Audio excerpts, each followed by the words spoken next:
Hunters of Reddit, what did you see out there that made you not want to go back into the woods? My father and I were following a trail for a while, so we decided to take a break and catch our breaths. I sat on a log off the trail and my dad stood on the edge of the trail waiting for me to get up. I hear some movement and scan around, and I see a man, dressed casually, walking quickly down the trail with a Glock in his hand.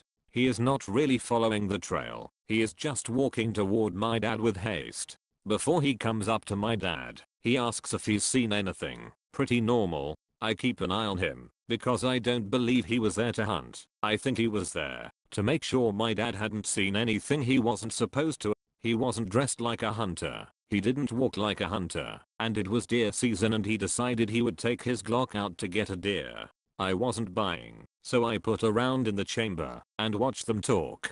He seemed to be confident until my dad mentioned that he was here with me and gestured in my direction.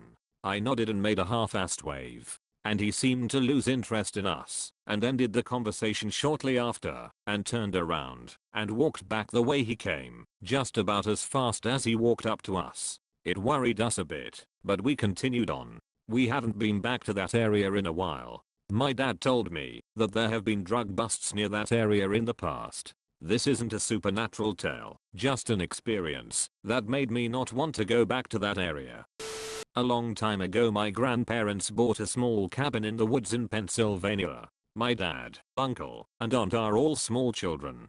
My father told me this story. They're all sitting around outside with a small fire going when they hear branches breaking and footsteps coming from the darkness. They think it's a black bear because it's close, but they can't see it. It seems to be going straight for my uncle, the littlest of the children.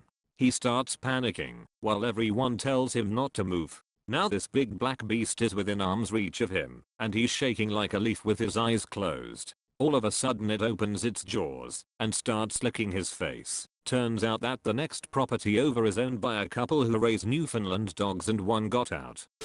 I work in the woods for a living and I've seen a fair amount of odd things.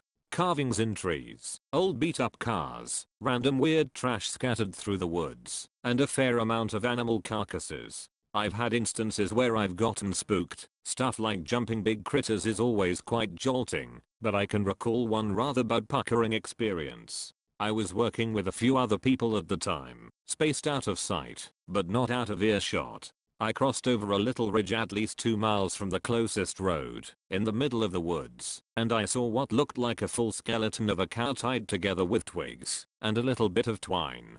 Whoever made it had fashioned it to be sitting on a log. They left a very neat pile of bones in front of the thing, and nothing anywhere else. I saw it and about fainted.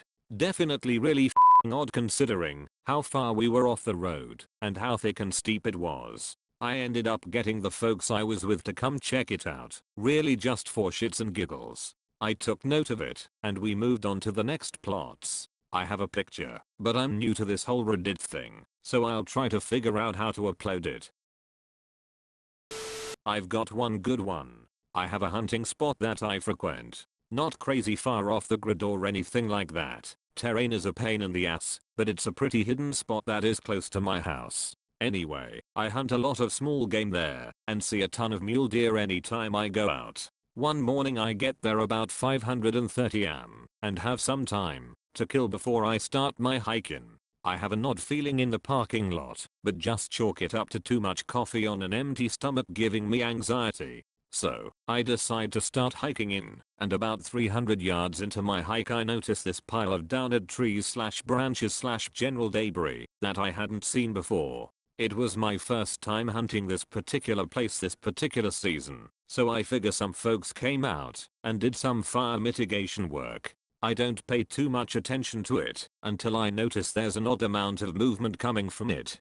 Pretty small movements, but it sticks out when a brush pile is wiggling on a still day. It was also about 5:45 am, and the wilderness just sort of has this stillness to it at that time that any movement is noticeable. So, I stop and start examining the pile to figure out what's going on. I figure there's a rabbit in there, maybe some squirrels. I figure I've hit the jackpot, and I'm definitely about to bag something. I start deciding the best way to flush whatever is going on in there and still have my shotgun up in time to take a good shot. I realize I'm standing by a decent sized branch, and my best move is to just stomp on the branch. If all goes according to plan, everything will freeze, then whatever is in there will dart out. I try to figure out where the rabbit will come out of, get ready, and bam, I stomp on the branch and snap it in half. The pile goes still, and that stillness and quiet is back. Then, a mountain lion, with a bloody nose and mouth, pops up out of the pile.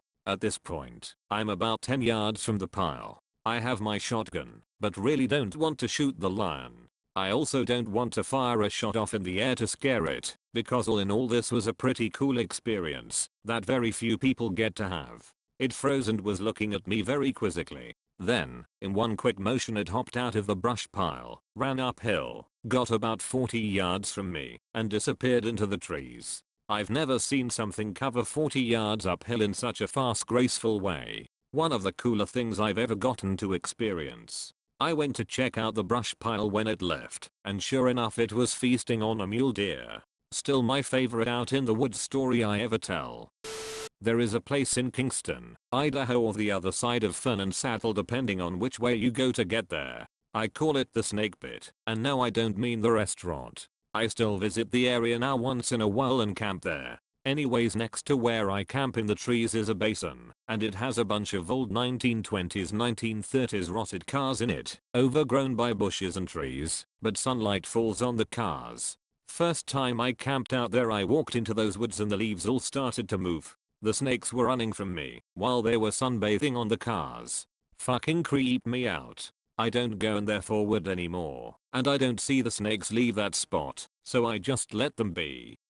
My family owns a couple hundred acres of forest in eastern NC. No one lives on the property anymore, and hasn't for the last 6 or 7 years. We went down there to do some target shooting in October of 2017, and I decided to go walk through the outskirts of the woods to locate a good limb for our range marker. As I'm walking, literally and proverbially kicking rocks, I come across a fairly nice, but practically brand new looking suitcase, full of clothes and other personal effects. No ID, nothing with any sort of identifying markers on them, but seemed to be clothes for 4 people, 2 kids and 2 adults, 1 male and 1 female. Had some food, coloring books, etc. There was a makeshift lean-to about 100 yards farther into the woods. Set up a trail camera and left it there for 3 weeks. Never saw anyone. When I went hunting with my dad one time, we saw a homeless looking guy carrying what looked like a torn cloth and a screwdriver on one of the trail cams. This cam was pretty deep into the woods, and it was no one we knew, so we were pretty creeped out to go back out there. I don't like to jump to conclusions, but that man was obviously going to tie someone up and stab him. Hopefully he was just doing some man vs wild type of hunting on humans.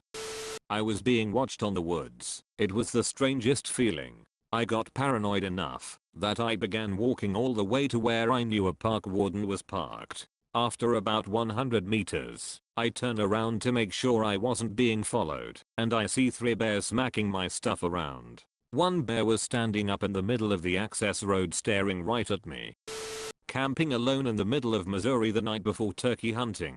The place I found was a fairly well used campsite, but no one was there. About to go to sleep when I hear a truck come up. I find a reason to come out, use the restroom, so I can get a look and maybe even ask for some good places to spot turkey. It's a dude and his girlfriend drinking beers and going for a ride. They are super nice, but they mentioned after our chat and before leaving, watch yourself out here. Lots of meth heads and they won't stop for birdshot. Want a slug? I probably have a few in my toolkit. I did not sleep at all that night. As soon as your story started I thought it was going to be meth heads, as I live in Missouri myself. Pleasantly surprised that meth was still involved somewhat, so I wasn't completely wrong. I missed this trip with my dad and his hunting buddy. They were in a remote section of southeastern Wyoming hunting for elk. Like any good elk hunter, they were up at 3:30 to stake out their spot and watch the herd patterns before daylight. As they were driving up to the spot, a figure appeared in their headlights, and by their silhouette, it wasn't a hunter. What was a person doing walking down the road in complete darkness with no hunting gear? My dad was driving, so he slowed to a crawl in his truck, and his buddy prepared his sidearm, as this had foul play written all over it. When they could distinguish the figure in the headlights, they saw it was a girl in a tank top and underwear, wearing no shoes on. They stopped and verbally checked her status out the window, as there could have easily been somebody staked out in the sagebrush, ready to ambush. When it was clear she was severely hypothermic and bleeding from her feet, they got out and let her in the truck cab. From there, it had to have been a terrifying experience for that girl. I sure wouldn't want two middle-aged rednecks picking me up 40 miles from any town. They cranked up the heat full blast and drove her to a nearby country gas station, where they were regular customers and friends with the owner and his wife, who was a retired nurse. When the girl could finally articulate her words, she told them that she and her boyfriend drove out there to drink and have sex. When she started having a seizure during sex, he lost his temper, grabbed her shoes, and threw them into the sage. When she got out of the car to find them, he peeled off, leaving her in near freezing temperatures in her skivvies. She estimated she walked about 4 miles on a dirt road before my dad found her. It's a good thing hunters start early, because she easily could have died.